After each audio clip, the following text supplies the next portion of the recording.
किचनमध्ये तुमचं हार्दिक स्वागत। मी आता बनवणार आहे कोळंबीची भजी।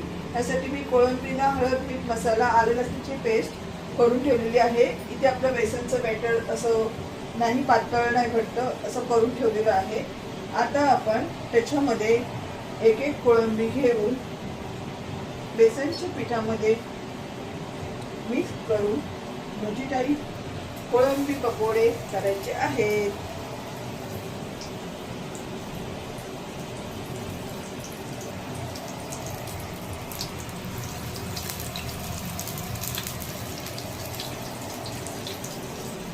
कुरकुरीत कोळंबीची भजी खा, मस्त खा आणि मला रिप्लाय द्या।